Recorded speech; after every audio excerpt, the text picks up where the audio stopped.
कि कोई यहाँ से ईंट पत्थर नहीं निकालेगा। लेकिन उस आदेश का बहुत कड़ाई से पालन नहीं हुआ और अभी वर्तमान में जितने मकान आप देखते हैं गांव में, वो अधिकांश वो पुरानी ईंटों और पत्थरों से बने हुए, इसलिए बहुत नुकसान हो गया। प्रयास नहीं किया। और उसके बाद जब मैं भारतीय पुरातत्व सर्वेक्षण से रिटायर हुआ 1992 में, तो मुझे नागपुर में एक बुद्धिस्ट संस्था है, बोधिसत्व नागार्जुन स्मारक संस्था व अनुसंधान केंद्र, उनके जो जापानी प्रमुख हैं भंते सुरेश ससई, उन्होंने हमसे संपर्क किया कि नागपुर के पास, रामटेक के पास, नागपुर से 40 किलोमीटर, तो अनुबंध हुआ। तो हमने कहा कि भाई हम एक शर्त पे राजी होंगे कि जितना पैसा आप मंसर में खर्च करोगे उतना ही पैसा आपको सिरपुर में भी लगाना पड़ेगा, क्योंकि छत्तीसगढ़ मेरी जन्मभूमि है, इसलिए यहाँ कोई ध्यान नहीं दे रहा था। तो मैटा पर लोगों की राजधानी थी, तो वहाँ पर तो हमको बहुत से मंदिर वगैरह मिले हैं और वो मूर्तियाँ प्राप्त हुई मंसर में, जिनको देख करके अजंता में पेंटिंग की गई है। ओरिजिनल मूर्तियाँ वहाँ हैं, अभी भी रखी हुई हैं, और जो अजंता में आपको पेंटिंग्स मिलती हैं वो वहाँ की गई। वो पेंटिंग्स मैंने 2nd, 3rd century, 4th century की है। जब यहाँ हमने खुदाई शुरू की तो उनके पैसे से जो खुदाई की, उसमें राजमहल का कुछ हिस्सा, 3 बुद्ध विहार, एक पंचायतन मंदिर जिसको हम बालेश्वर मंदिर कहते हैं समूह, एक शिव मंदिर, इतना खुदा। 2004 में एक संगोष्ठी में, तब तक छत्तीसगढ़ बन चुका था, तो किसी संगोष्ठी में मुलाकात हुई उस समय के संस्कृति मंत्री। उन्होंने कहा कि अब हम यहाँ खुदाई बंद कर रहे हैं, दूसरे के पैसे से कब तक कर सकते हैं और इतना समय नहीं है। तो उन्होंने कहा कि नहीं, छत्तीसगढ़ शासन के तरफ से आप करिए। फिर मैंने एक शर्त रखी कि मैं आपसे पैसा नहीं लूँगा, एक भी पैसा। आपको बाकी जो खुदाई की सुविधाएं हैं और मजदूर भुगतान वगैरह के लिए वो सब बंदोबस्त करना पड़ेगा, गाड़ी देना पड़ेगा, क्योंकि उस समय तक भी मेरी खुदाई मंसर में चलती थी। तो मैं 1 हफ्ते यहाँ रहता था, 1 हफ्ते वहाँ बाई रोड जाता था, तो राजी हो गए। तो 2004 से लेकर के 2011 तक यहाँ छत्तीसगढ़ शासन के पुरातत्व विभाग के अंतर्गत मैंने खुदाई की। मेरे साथ भारतीय पुरातत्व सर्वेक्षण के रिटायर्ड महानिदेशक, डायरेक्टर जनरल श्री जगतपति जोशी भी थे, जो अभी नहीं है इस दुनिया में। वो भी सहयोग करते थे, मंसर में भी और यहाँ भी। विष्णु मंदिर है और 10 बुद्ध विहार मिले हैं, एक बहुत बड़ा राजमहल मिला है, उसके अलावा प्रधानमंत्री का घर और रिहायशी इलाका का थोड़ा हिस्सा हमने खोदा। और सबसे बड़ी उपलब्धि है कि आज तक पूरे दुनिया में विश्व का सबसे बड़ा बाजार हमको खनन में प्राप्त हुआ, क्योंकि यहाँ जो लोगों में किंवदंती थी उसके मुताबिक यहाँ पर सिरपुर में अकाल पड़ जाए और फसल ना हो तो सिरपुर में इतना अनाज जमा रहता था कि वो पूरे छत्तीसगढ़ का भरण पोषण कर सकती थी। और ये बात सही साबित हुई, क्योंकि जो बाजार उत्खनन से हमको प्राप्त हुआ, अभी 1 किलोमीटर बाय 1 किलोमीटर में हमने खोदा है, बाकी हिस्सा भी खोदने के लिए बाकी है। तो उसमें हमको 48 भूमिगत अन्नागार, अंडरग्राउंड ग्रेनरी प्राप्त हुई, और प्रति ग्रेनरी में, प्रति अन्नागार में कम से कम 30 क्विंटल चावल भरा जा सकता है।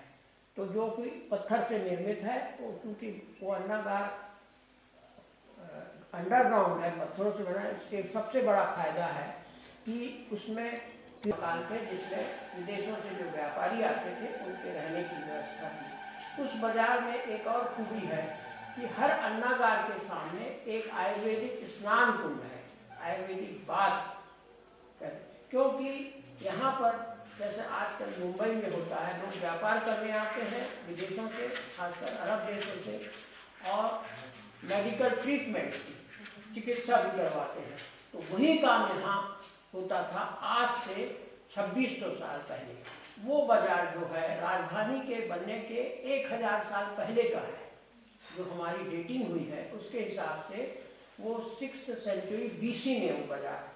तो ये राजधानी बनने के पहले बहुत बड़ा, one of the biggest, Bharat का बहुत बड़ा एक व्यापारिक केंद्र था। और यहाँ हम व्यापार होता था नदी के मार्ग से, कटक से होकर के दक्षिण पूर्व एशिया के देशों से, और लैंड रूट से, माने स्थल मार्ग से विभिन्न प्रकार की जड़ी बूटियाँ जो यहाँ जंगलों में होती हैं उनका घोल बना करके मरीज को उसमें ट्रीटमेंट किया जाता था। जैसे स्किन डिजीज का है, अस्थमा का है, लिपोडर्मा का है, आदि आदि। उसके दो फायदे थे, एक तो ट्रीटमेंट होता था और उस आयुर्वेदिक दवाई की सुगंध से वो अन्नागार में जो अनाज जमा रहता था वो उसमें कीड़े नहीं लगते थे। तो दोनों पर्पस एक होता था। अब इतना खुदाई करने के बाद उस समय जब अधिकांश बुद्ध विहार महाशिवगुप्त बालार्जुन और उनके पहले जो राजा थे ईवरदेव, उनके जमाने में बना निर्यात की जाती थी वो थी चावल। जैसे भारत से आजकल बासमती चावल का निर्यात होता है, उस समय एक छत्तीसगढ़ में भाठा फूल, बैगन का फूल नामक चावल होता था जो बासमती से 4 गुना ज़्यादा खुशबूदार होता था। खैर अब तो लुप्त हो गया यूरिया वगैरह डालने से। वो उस चावल का निर्यात होता था। और आज भी पूरा छत्तीसगढ़ लोहे के बहुत बढ़िया औजार और फिनिश्ड गुड्स बन के निर्यात होते थे। और विदेशों से मसाले वगैरह दूसरी चीज़ें, सोना चांदी आता था अरब देशों से। तो निर्यात के लिए ये बहुत प्रसिद्ध था। व्यापारी आते थे, ट्रीटमेंट कराते थे, व्यापार भी करते थे। व्यापार करके उस समय तो करेंसी नहीं थी, इसीलिए व्यापार बार्टर सिस्टम से होता था।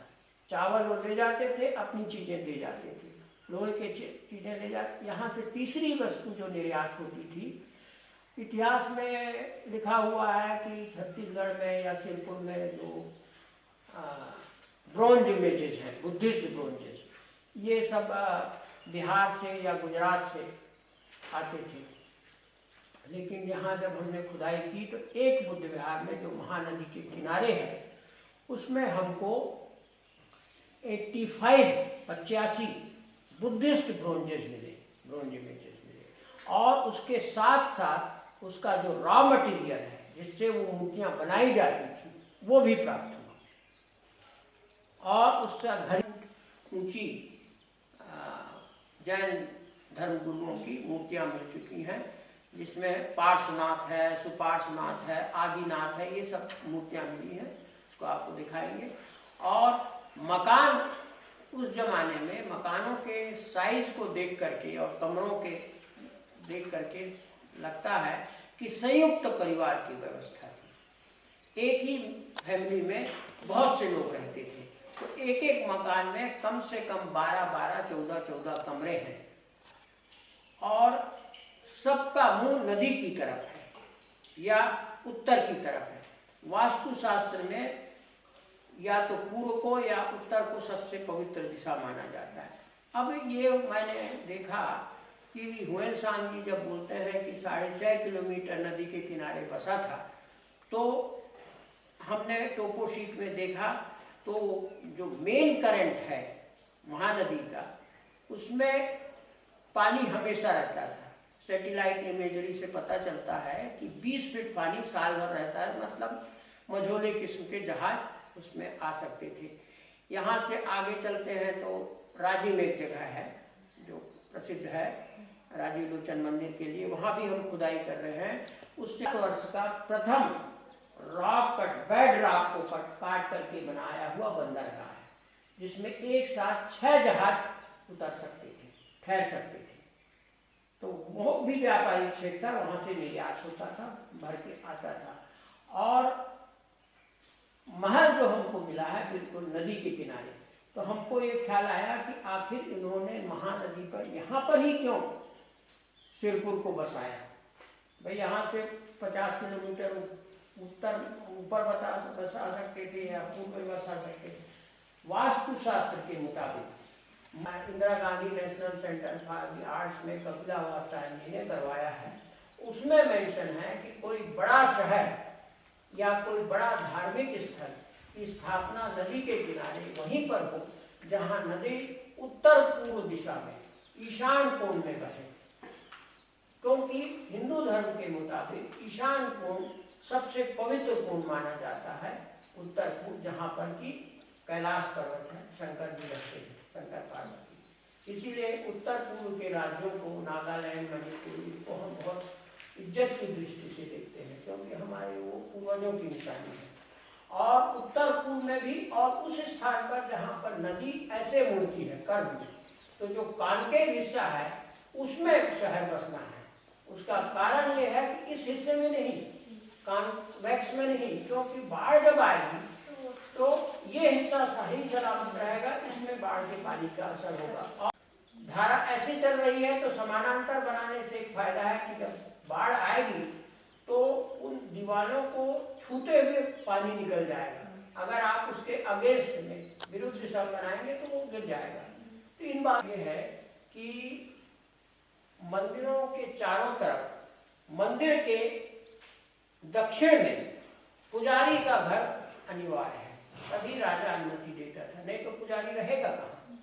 और हर मंदिर में जो हमने खोदा उसके दक्षिण में पुजारी का घर है, और पुजारी के घर के दक्षिण में एक तालाब खोदना अनिवार्य था, जिससे निस्तार के लिए पानी और आबपासी के लिए पानी दोनों, इसलिए यहाँ पर खिलता है।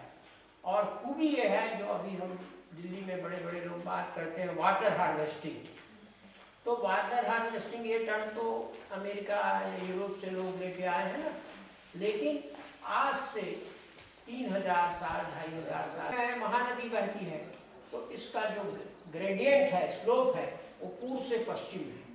तो तालाब माने स्टेप्ड फैशन में बनाए गए हैं, जिससे पानी एक तालाब से रिस करके नुकसान ना हो दूसरे में आ जाता है, दूसरे से तीसरे। तो दिस इज आने से खुदाई वगैरह नहीं हुई। ऐसे मैंने पूरे छत्तीसगढ़ में सिरपुर के साइज के 15 बड़े बड़े नगर खोजे हैं। अभी उनमें खुदाई होना बाकी है, अब राजिम में खोद रहे हैं। तो राजिम में तो हमको सिरपुर से भी 1000 पहले के राजिम वगैरह में जो ईंट की साइज होती थी वो 40 बाई 20 बाई 10 सेंटीमीटर, माने 1:2:4 के रेशो में हमको यहाँ भी राजिम में बिल्कुल वही चीज़ मिली है। और यहाँ जो ईंटों की और पत्थरों की जुड़ाई हुई है, लोग पूछते हैं कि वो जुड़ाई अभी तक इतने मजबूत कैसे हैं, उसकी जुड़ाई कैसे हुई, काहे से? तो उन्होंने उस समय सीमेंट तो था नहीं, चूना था, चूने से जुड़ाई नहीं की, उन्होंने आयुर्वेदिक मॉर्टर पेस्ट से जुड़ाई की। और मैं मतम में इसका जिक्र है कि आयुर्वेदिक पेस्ट क्या होता है जुड़ाई के लिए। उसमें 8 जड़ी बूटियां को मिला करके आयुर्वेदिक पेस्ट बनाया जाता है, जिसका फेविकॉल जैसे हो जाता है, ब्रश से लगाया जाता है। तो 8 में है जो प्रमुख चीज है वो बबूल की गोंद, एकेशिया अरेबिका गम, सड़ाया हुआ गुड़, बेल का गुदा, अलसी और छोटे छोटे जड़ी बूटियां हैं। जंगलों में आप जाएंगे कि एक पेड़ होता है सफेदा, सफेद उड़ते हैं गेरू वगैरह, वो एनिमल ब्लड, जानवरों के खून से मिला करके फिर पेंट किए जाते थे, इसलिए नहीं करिए। हमने उनको पेंट करके दिखाया, 2 महीने बाद इसको निकालिए, तो खून से कोई नहीं बनाता था। हकीकत यह है कि ये जो सफेदा का जो दूध निकलता है वो इतना चिपचिपा होता है इन सब से, तो और उससे क्या होता है 2 ईंट या 2 पत्थर जोड़े जाते हैं तो उसमें गैप कम होता है।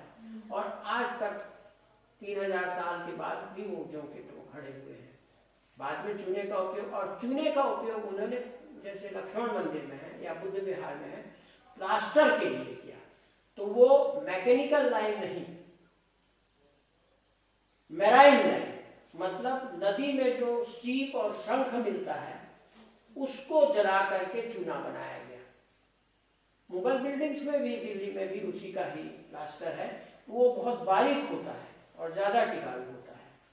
उसको मेराइन लाइन कहते हैं, माने समुद्र में शंख मिलता है। महानदी बहुत बड़ी नदी थी, यहाँ भी शंख बहुत होता है, इसीलिए यहाँ पर। और दूसरी बात यह है कि यहाँ पर बहुत से हमको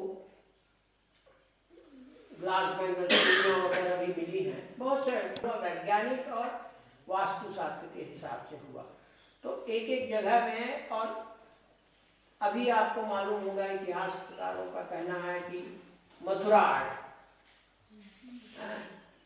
और भी दूसरे आर्ट, पटना आर्ट वगैरह प्रसिद्ध हैं, लेकिन अब इन यहाँ की जो मूर्तियाँ मिली हैं उनके अध्ययन का, तो ये सब जब बहुत प्रगतिशील या बहुत ही संपन्न समाज होगा वहीं ये चीज़ें हैं।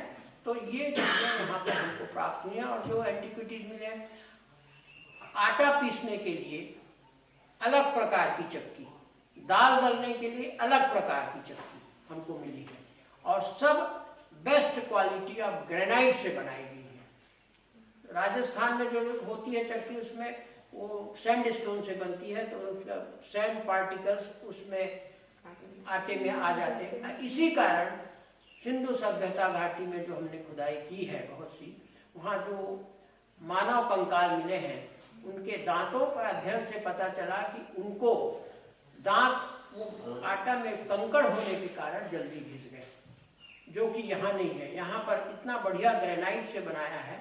उसके अलावा चटनी पीसने के लिए, भांग पीसने के लिए अलग अलग साइज के, अलग अलग प्रकार के हमको सिलबट्टे प्राप्त हुए हैं।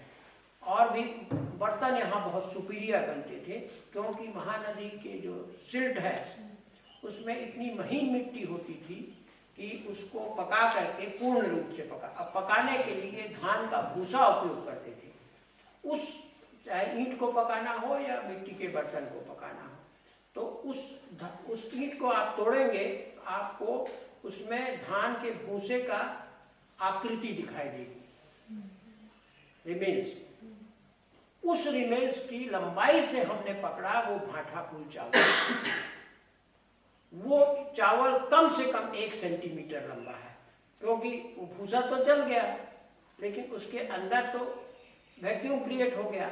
और उसका फायदा ये होता है भूसा मिलाकर पकाने से कि वैक्यूम हो जाता है, तो हवा पास होने के लिए कैपिलरी एक्शन से वो पोरस हो जाता है, मजबूत होता ही है, और हवा पास होती है तो उस ईंट से बने हुए मकान गर्मी में ठंडे और ठंड में गर्म रहते हैं, और वजन भी कम होता है। आज की ईंट की अपेक्षा 5 गुना कम वजन वाले हैं।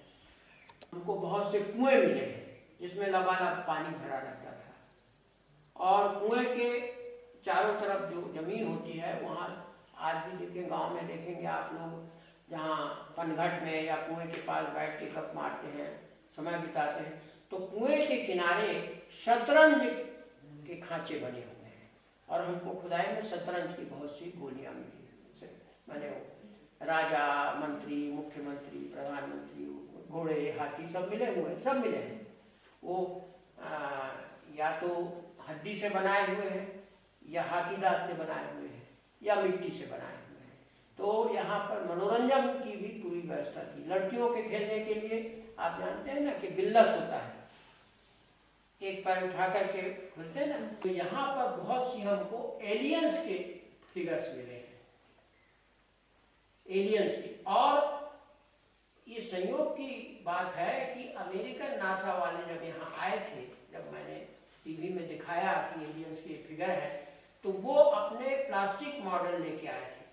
और उनका इसका मतलब ये है कि उन्होंने जो कल्पना की है वो सही की है, और इतना वही एलियंस हमको राजू में भी प्राप्त हुए हैं। तो ये साबित करता है कि हमारे हिंदू ग्रंथों में ज़्यादा खोज करने पे और भी मिल जाएगा।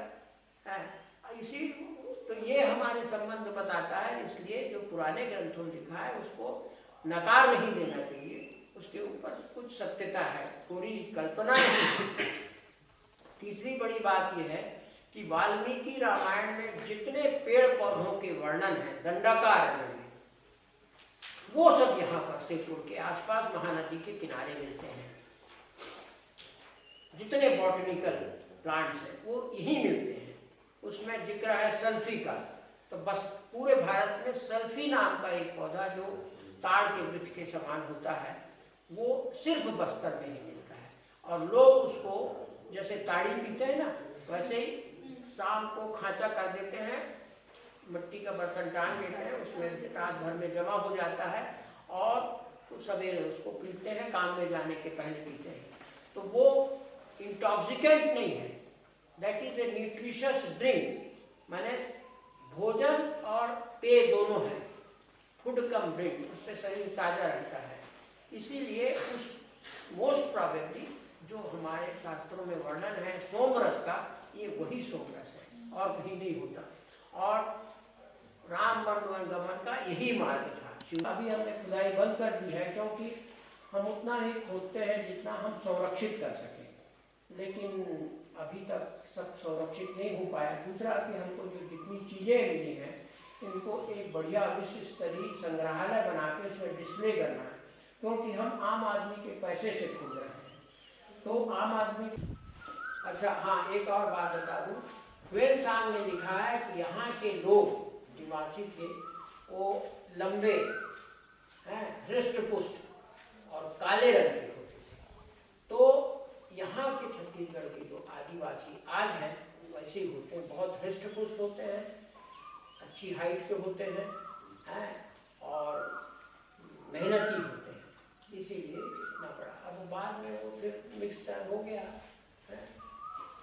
चलिए, अब चीज़ें हैं जो बैगलर और बाद में ना मार्शल ने इकट्ठी की थी, खुदाई से नहीं, पड़ी हुई थी, उनको इकट्ठा करके रखा था। अच्छा। और डॉक्टर MG दीक्षित ने जो खुदाई करके निकाली थी वो रायपुर संग्रहालय में है, लेकिन मैंने जो 12 साल खुदाई की वो सब यहीं सिरपुर में ही है। मेरा जो कैंप है उसमें रखी हुई हैं। मैंने म्यूजियम का रास्ता देख रही हैं बाहर, है ना, तो उसमें डिस्प्ले किया जाए। अब हमारे पास तो म्यूजियम नहीं, हमने जितनी खुदाई की रिपोर्ट सब पूरी हो गई है, रिपोर्ट मैंने लिख ली है। अभी तक सिरपुर के बारे में 6 किताबें आ गई हैं बाजार में। एक है town planning and architecture of Sirpur, पुरातत्व में पूरा एक स्पेशल वॉल्यूम छपा है। दूसरा है Buddhist bronzes from Sirpur, ancient temples of Sirpur, Buddhist monuments of Sirpur, secular monuments of Sirpur and Jainism at Sirpur. ये 6 किताबें ऑलरेडी पब्लिश हो चुकी हैं। मैंने अपना काम कर दिया है। बाकी वो जो माइनर एंटिक्विटीज़ है जैसे टेराकोटा आर्ट वगैरह, उसके ऊपर भी अभी लिखा जा रहा है, लेकिन इंतजार है कि उसको डिस्प्ले तो किया जाए ना। खाली बंद करके रखने से क्या फ़ायदा है, खुदाई करके लोगों को देखना है, अपने अतीत पे गर्व करना है, और कुछ पूछना है यानी कोई हड़प्पा में भी सेम है राजिम में और राजिम में भी सेम है। हाँ, तो राजिम के लोगों ने वहां से वो टेक्निक ली या वो यहाँ पर ही? देखिए, हमेशा ये कहना यूरोपियन या वेस्टर्न स्कॉलर्स का ये मानना कि इंडिया में सब कुछ बाहर से आया, आर्यंस आए, मुसलमान आए, ये आए, ईसाई आए, ये आए। देखिए, भारतवर्ष इतना बड़ा देश है और पूरे विश्व में इतना बढ़िया यहाँ की आबहवा है, इतना बढ़िया उपजा। कितने अमेरिकन या ब्रिटिश या यूरोपियन भारत में रहते हैं, लेकिन कई लाख भारतीय अमेरिका में रहते हैं, कनाडा में रहते हैं, ब्रिटेन में रहते हैं। यहाँ से लोग वहाँ गए, वहाँ से यहाँ नहीं आए। यहाँ तो संपन्न इलाका था, इसलिए पहले की जो थ्योरी, आर्यन थ्योरी, अब तो खत्म हो गई है कि there was nothing like Aryan race. Aryan was a linguistic group, ठीक है। एक दूसरा ये कि मैसेकर थ्योरी जो मोहनदार में, वो भी खत्म हो गई। कोई मैसेकर फैसेकर नहीं हुआ, कोई नहीं आए जो लोकल। लेकिन जब हमने खुदाई की कच्छ में, सूरकोटड़ा में या कालीबंगा में खुदाई की, भगवानपुरा में खुदाई, उनके हड्डियों को मुझे स्टडी करने का मौका मिला, कहा गया था। तो हमने पाया कि डोमेस्टिकेटेड हार्ट्स की हड्डियां हैं, अब इसको सपोर्ट करने के लिए डॉक्टर KR अलूर हुआ करते थे पैलेंटोलॉजिस्ट, उनको भी जा करके धारवाड़ में दिखाया, वो भी मान गए। और अमेरिकन्स ने, ब्रिटिशर्स ने हमको बहुत क्रिटिसाइज किया कि नहीं, हो नहीं सकता, वो सब वाइल्ड ऐश के हैं। डोमेस्टिकेटेड हॉर्स एंड वाइल्ड में फर्क होता है, लेकिन जियोलॉजिकल सर्वे ऑफ इंडिया के मुताबिक ये क्रिटिसिज्म के बाद भी बोकोनी, world famous top 1 palaeontologist from Italy आया, उन्होंने पुराने किले में वो सारी सुरकोटड़ा की, भगवानपुरा की हड्डियां हाथ की देखी और लिख करके सर्टिफिकेट दिया कि A.K. शर्मा ने जो कहा है आइडेंटिफाई, वो 100% करेक्ट है। बल्कि और जब क्योंकि डोमेस्टिकेटेड हार्स और वाइल्ड हार्स में फर्क होता है। डोमेस्टिकेटेड बफेलो है, जो वाइल्ड बफेलो यहाँ जंगलों में है, और जो डोमेस्टिकेटेड, उसमें फर्क क्या, वाइल्ड बफेलो क्या होता है, बहुत तेज दौड़ना पड़ता है, और डोमेस्टिकेट को कुछ नहीं, खेतों में ही काम करना है, तो हड्डियों में परिवर्तन आ जाता है ना। अब दुनिया मानती है कि नहीं हार्स, इसीलिए महाभारत में रथ का उपयोग, जो डोमेस्टिकेटेड हार्स था नहीं तो रथ का उपयोग कहाँ से करेगा, कोई बैल तो नहीं बांधता था रथ में। रामचंद्र जी भी रथ में गए थे, तो हमको मालूम था, लेकिन वो होता क्या है, वेस्टर्नर्स की एक भावना थी कि हमको नीचा दिखाने के लिए हमारे ऊपर मन में हीन भावना पैदा कि they are inferior, we are superior, ये बताने के लिए, so that they can rule on अस।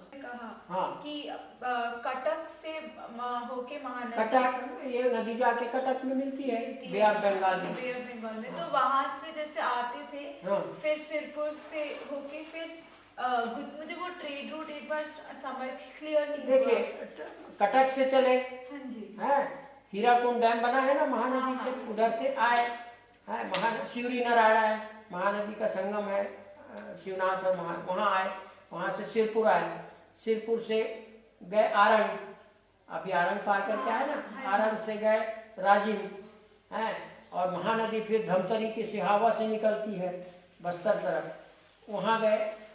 उसका प्रमाण ये है कि धमतरी में भी महानदी पर, और ये जो पैरी नदी बताया जो संगम, उनको हम आपको बंदरगाह मिले। धमतरी जी का जो बंदरगाह है वो मैन मेड मशीनरी का है, जो पैरी नदी पे मिला है वो हम मैंने रॉक कट है, बेड रॉक में काटा गया है, 3-3 माने ईस्ट टू वेस्ट, यहाँ से चले जो ग्रैंड ट्रंक रोड कहलाता है पुराना, यहाँ से चले तो नागपुर के पास से होते हुए जो पहाड़ियाँ हैं, ये यहाँ से पहले महाराष्ट्र और छत्तीसगढ़ बॉर्डर में एक जगह है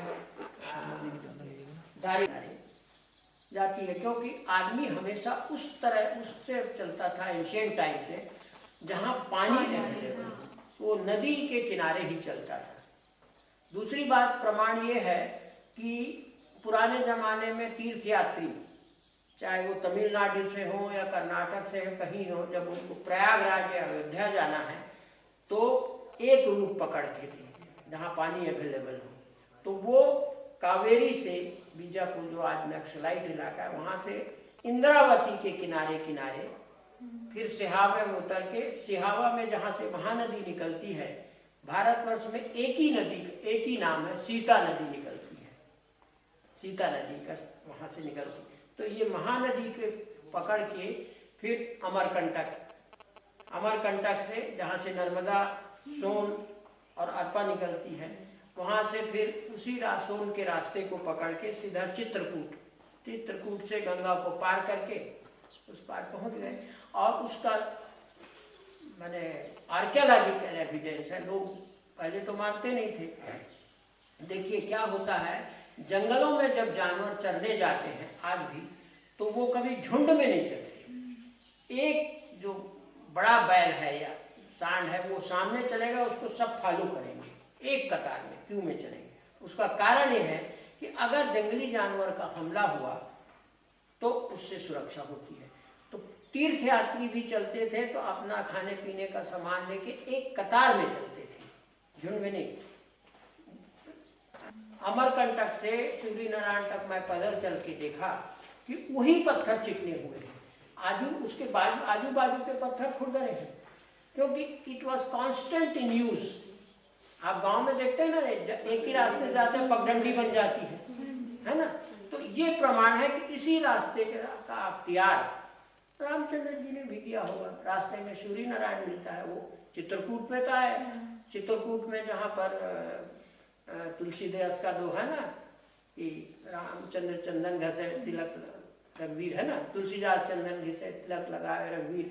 तो वहाँ पर बहुत से रॉक शेल्टर्स हैं चित्रकूट में, अगर आप देख गए होंगे तो, जिसमें आराम से आदमी, और पेंटिंग्स है, आराम से रह सकता है। तो शेल्टर भी तो होना चाहिए ना। इसी प्रकार से तुरतुरिया में रॉक शेल्टर्स हैं, केव्स हैं। तो इसी रास्ते को पानी को पकड़ के सिहावा होते हुए वो जगदलपुर नहीं गए, केशकाल घाटी से ही चले गए, क्योंकि जगदलपुर क्यों जाना है, फिर जा करके नारायणपुर होकर के इंद्रावती को पकड़ लिया और चले गए, वाई गो दैट वे।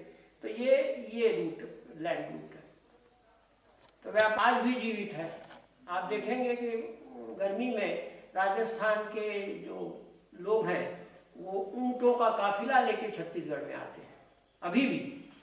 और सबसे बड़ी बात है कि जो सिरपुर में की उपलब्धि है पूरे भारतवर्ष में, अभी पेपर में आप रोज पढ़ते हैं कि छत्तीसगढ़ में गरियाबंद के पास या फलाने के पास हाथियों ने अप्लाई होते थे, और राजाओं के लिए रथ के लिए जरूरत होती है ना, वारफेयर के लिए जरूरत होती है। उसका प्रमाण ये है कि जो तीवर देव विहार है उसमें पूरे एलिफेंट ब्रीडिंग का सीन दिखाया हुआ है। ये सीन और कहीं नहीं मिला है भारत में। तो यहाँ ब्रीडिंग होता था जंगलों में, है ना। दूसरा ये है कि लोग कहते हैं कि हमने बुल फाइट इटली में, ग्रीस में, यूक्रेन, आप सीन देखिए, पूरा स्कल्पचर पैनल है, रैम फाइट दिखाया गया है, और दोनों फाइटर ने अपनी अपनी औरत को दांव में लगा रखा है। एक हार रहा है तो वो माने उसको धक्का दे रहा है, एक जीत रहा है वो खुश है ना। रैम फाइट भी है। पूरी पंचतंत्र की कहानी अंकित है स्कल्पचर्स में, वन ऑफ द बेस्ट। पूरी पंचतंत्र, बंदर जा रहा है मगर की पीठ के ऊपर बैठ करके, सब कुछ ज्यों का त्यों अंकित हुआ है। पूरा फ्लोरा एंड फौना, नील गाय दिखाई हुई है चरते हुए, इसका मतलब।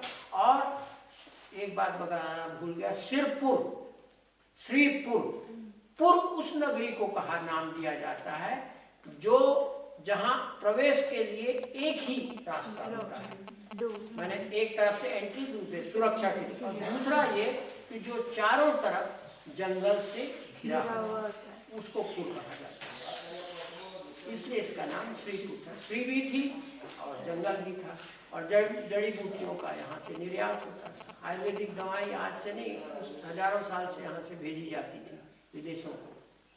तो सर जैसे अगर होगा तो प्रयास करना पड़े। देखिए, मैंने खुदाई करने के पहले पूरे एरिया का सर्वे किया, वो 6.5 by 4.5 किलोमीटर। तो मेरे को 184 टीले मिले में मिला है हमको, डबल कैप, ट्रिपल फोर्टिफिकेशन बाढ़ से।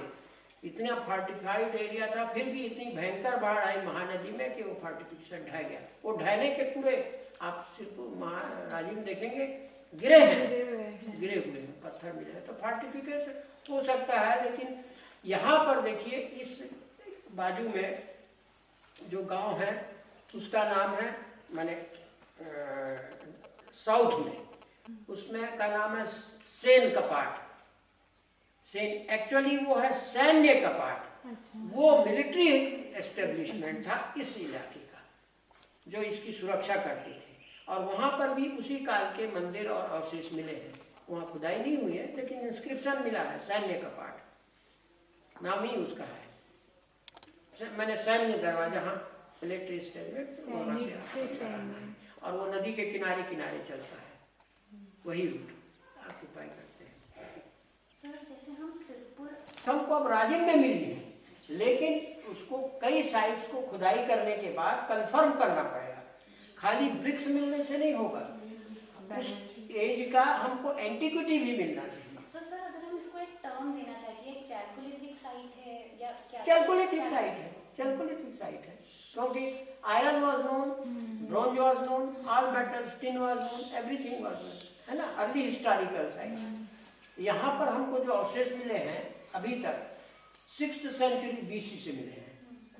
उसके बाद मौर्य पीरियड का भी है। हाँ बहुत। उसके बाद भाई बुद्ध आए थे ना, और उसका प्रमाण है कि बुद्ध के आगमन की खुशी में अशोक ने यहाँ स्तूप बनवाया। वो स्तूप है, हमको मिला है, स्तूप मिल गया बोल्डर्स का। उसके ऊपर छतरी लगी हुई है, उसके प्लेटफॉर्म का एक्सटेंशन किया। पहले क्या है, स्तूप को लोग छू के देखते थे, लेकिन छूने से खराब हो जाता था। तो बाद में हुआ कि भाई उसके चारों तरफ प्लेटफॉर्म बनाया जाए। तो उस प्लेटफॉर्म का एक्सटेंशन जो हुआ 2nd सेंचुरी AD में, स्तूप बना 3rd सेंचुरी BC में। हाँ, it may be one of the 84 stupas that Ashoka build. वो कई गलती है कि 84,000 बनाया, नहीं बनाया 84 बनाया, क्योंकि वो 84 पार्ट्स में ही डेफिनेटली। और ब्रिक से चारों तरफ उसका फ्लोरिंग है। वो ब्रिक है 3rd सेंचुरी BC की ब्रिक है। तो 6th से वो हड़प्पन साइज की ब्रिक मिली है, तो हम कंफर्म तभी करेंगे। माने ये जरूरी नहीं है, देखिए कि हड़प्पन ही यहाँ आए। Parallel civilization can develop everywhere.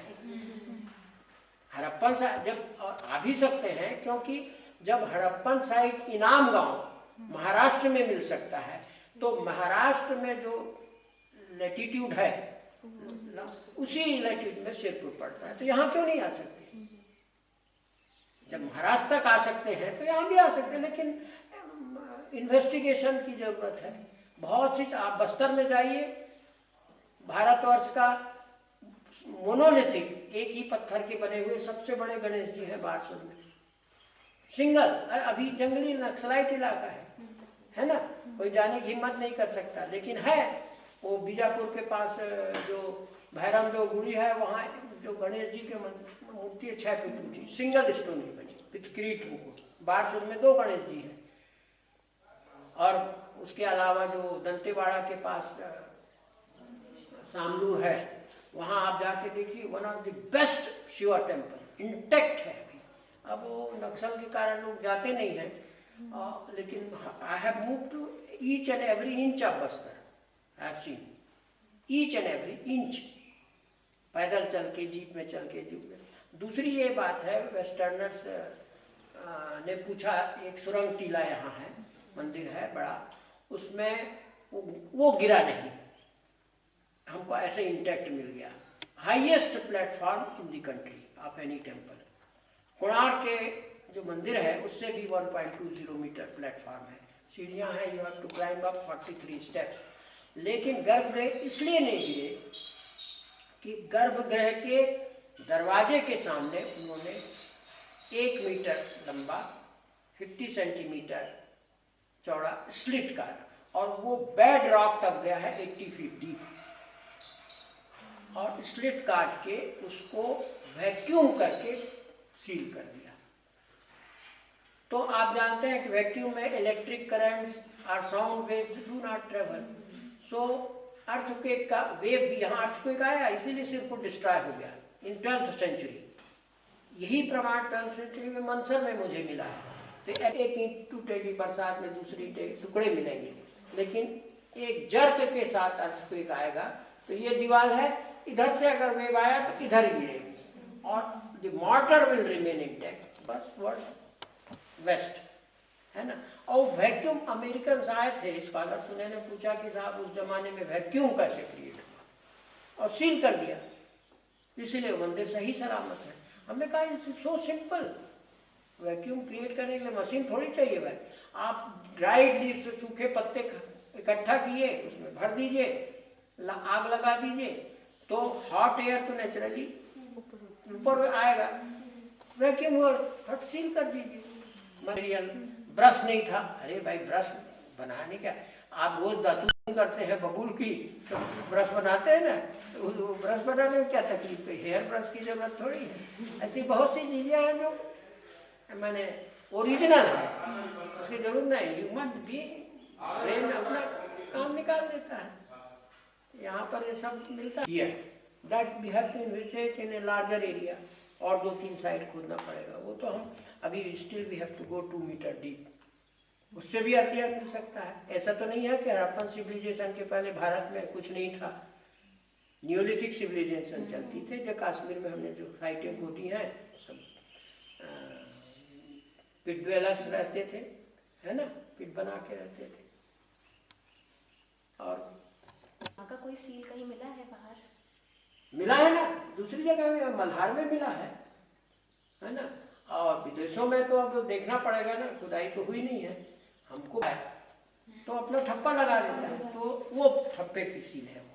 तो सर उसमें हमें पता चलता है कि जो पर्शियन सील भी किसने इशू किया था, तो ताकि हम कंटेम्पररी डेट कर सकें। नहीं, पर्शियन, इसका जो पर्शियन जानने वाला होगा वही तो बनाएगा व्यापारी, हिंदी या संस्कृत जानने वाला तो नहीं बनाएगा। नहीं, तो पर्शियन, सर मैं पूछना चाहती कि वहाँ पे जिसने सील बनाया था वो कंटेम्पररी की, हम जिसका सील है, जैसे हड़प्पा का भी हमें पता चला कि मेसोपोटामिया, हाँ कंटेम्पररी, तो अब तो देखना पड़ेगा। या वो पर्शियन व्यापारी यहाँ आया होगा, उसने अपने गुड्स को भेजने के लिए, ये प्रमाण है। दूसरे भी सील्स मिले हैं, जिसमें दूसरे ब्राह्मी में मिला है, ब्राह्मी के सील्स बहुत मिले हैं, बुद्धिस्ट सील्स बहुत से मिले हैं यहाँ, ब्राह्मी भी इंस्क्रिप्शंस भी मिले हैं। वेरीफाई करना शुरू किया, एक ताम्रपत्र में लिखा है। क्या होता है ना, आज भी रजिस्ट्री होती है तो एक कॉपी रजिस्ट्रार के पास रहती है, एक आपके पास रहती है। तो राजा वाली हमको मिल गई, उसने जो कॉपी होगी वो घर ले गया। तो वो भारद्वाज गोत्र आज से समझिए 1800 साल पहले उसको दान दिया गया था। उसकी फैमिली अभी भी है ये आप देवभोग के पास, और देवभोग के पास के गांव का उसमें वर्णन है। वो गांव अभी भी है, और लिखा है कि वहां पहुंचना कैसे, लघु सरकरा मार्ग से। मेन रोड चल रहा है ना, आगे जाएंगे बसना की तरफ, वहां पर सांकरा नाम का एक गांव है। इसे कोडार डैम आपने देखा ना, उसके किनारे किनारे, तो प्रमाण है ताम्रपत्र की, उसने दिया गया, ब्राह्मण को दान दिया। इस शिलालेख में लिखे हुए हैं कि इस बुद्ध विहार को इतना 100 कड़ाही दान दी गई, इतने बर्तन दान दिए गए, सब लिखा हुआ है, आज डॉक्यूमेंटेड, कोई कल्पना नहीं है। Archaeology is not on imagination, you have to be proof. और प्रूफ अगर हम लोग खोजते नहीं हैं, दुर्भाग्य है कि हमारे जो पहले के स्कॉलर थे या अभी भी है, व्हाट एवर, अगर उदाहरण बताता हूँ, जब मैंने वो domesticated heart for the first time publish किया पुरातत्व में और हुई, तो नेशनल म्यूजियम दिल्ली में लेक्चर दिया था, तो पेपरों ने भी छापा, बहुत कुछ क्रिटिसाइज किया, फॉरेनर्स ने, हमारे स्कॉलर्स ने भी, लाल साहब ने भी क्रिटिसाइज किया, खाली एक घोष ने कहा कि नहीं मैं मानता। लेकिन उस खोज के 10 साल बाद जब भोपाल में पुरातत्व की मीटिंग हुई, तो ऑडिटोरियम में स्टेज पे लाल साहब ने बुला करके मुझे माला पहनाई, कांग्रेचुलेट किया। तो मैंने पूछा साहब कि ये किस बात का है? नहीं, तुमने जो घोड़े की हड्डी निकाली थी वो बिल्कुल सही है। मैंने कहा वो 10 साल बाद आप मेरे को, अब इसलिए कि वो भी कि जब मैं बोला तो आप नहीं माने, जब बुकोनी ने बोला तो मैंने कहा काली चमड़ी वाला बोलता है वो सब बेवकूफ समझते हैं, गोरी चमड़ी वाला जब तक उसको ऑथेंटिकेट ना कर दे आप मानने के लिए तैयार। ये बोला मैंने, तो बोले नहीं ऐसा है कि पहले किसी नहीं फॉरेनर्स ही सब कुछ ठीक बोलता है, ये जरूरी नहीं है। ठीक है, उससे आदमी पर हमारे पास प्रमाण है, एनी नहीं ये सब ठीक है, मैं मान लेगा, उसमें क्या है। साइंस इज आफ्टर नॉलेज, मैंने ये क्योंकि मैं जूलॉजी मेरा सब्जेक्ट था इसलिए मैंने स्टडी किया, और वो डॉक्टर के.आर. अनूर ने उसको ऑथेंटिकेट किया। नागराज राव ने जो साइट थी गोदी हल्लू, उसमें भी हॉर्स में। तो आप एक जगह क्यों, आप उसको स्टडी देखिए। भोलानाथ जी ने जो जूलॉजिस्ट थे जूलॉजिकल सर्वे में, उन्होंने that we have to change. Why, simple बात है, why it is great country will remain vacuum, कि हर तरफ से लोग आके यहाँ जमा होंगे, यहाँ से क्यों नहीं जाएंगे?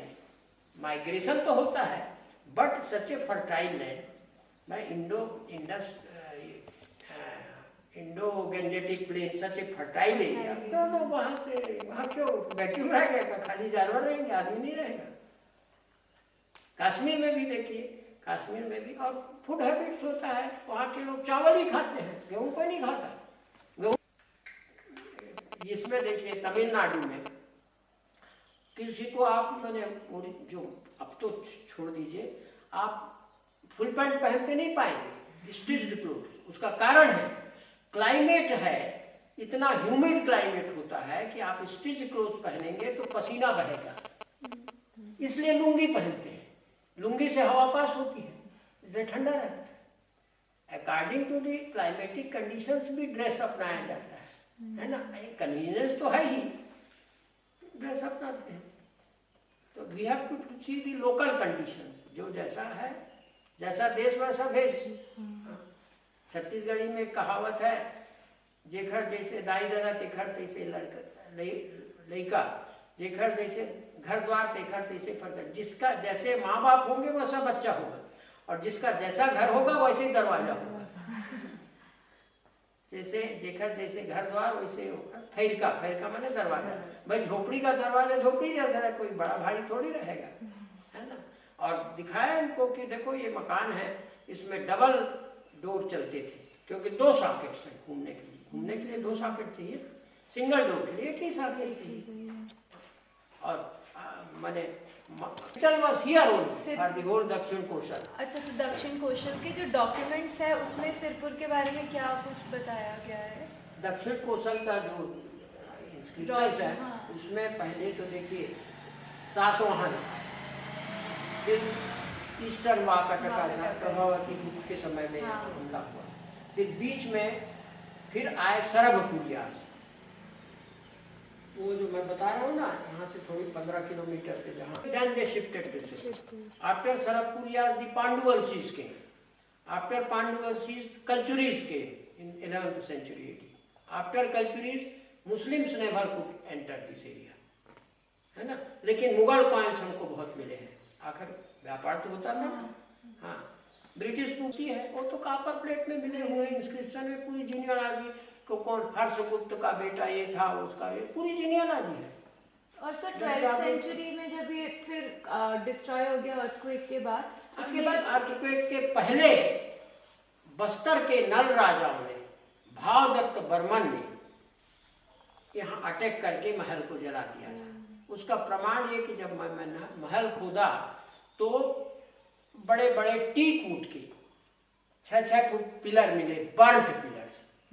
हाँ, वो गिरे नहीं थे, जो के तो खड़े थे, जल गए थे कोयला समेत, और उसमें मट्टी खंडार हो गया।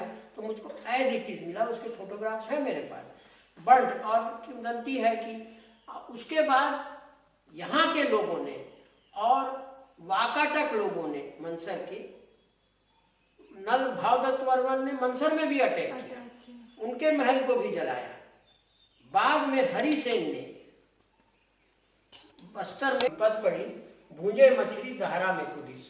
माने राजा नल इतना दरिद्र हो गया, इतनी आपत्ति आई कि नल दमयंती लेके चले गए ना जंगल में, तो वो जब नदी से मछली पकड़ करके फ्राई कर रहा था तो वो भुनी ही मछली पानी में कूद गई। इतना माने घोर आपत्ति आई। ये सब आपको जो किंवदंतियां हैं ना और फोकलोर से वो जोड़ना पड़ेगा। They are 100% correct. ऐसे चीजें हमको मिली हैं भाई, वैल्यूबल्स लेके चले जाते हैं जो ऐसे गिरी हुई मिली, जो खाना पक रहा है तो हड्डी वहीं पर है। जैसे कच्छ में अर्थक्वेक आया था, as it is where it is करके चले गए। उसके बाद फिर धीरे धीरे लोग आते गए। शुरू में बिगिनिंग ऑफ दिस सेंचुरी मुश्किल से 20 घर थे, अब तो संख्या बढ़ गई है ना। धीरे धीरे आते हैं लोग, क्योंकि देखिए हिंदुओं में या भारतीयों में 2 बात है कि कहीं पर कोई घोर आपत्ति आ जाए या हैजा फैल जाए, वहाँ पर दोबारा नहीं जाते हैं। आंध्रा में हम जहाँ खोद रहे थे वहाँ पर एक गाँव यूँ का यूँ खड़ा है, भाई यहाँ पर लोग आके रहते क्यों नहीं।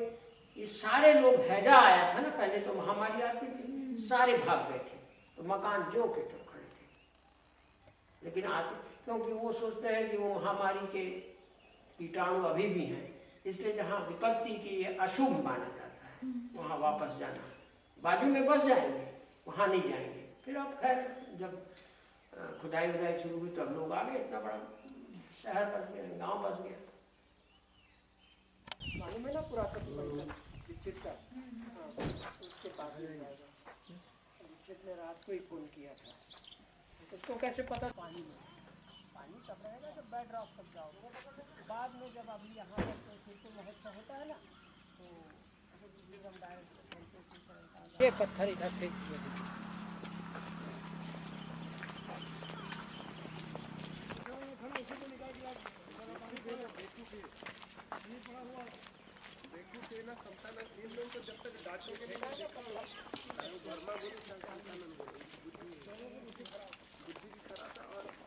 जो है ना, इसको यार कुछ हम लोग इतना श्रद्धा से घर से लेके आते हैं,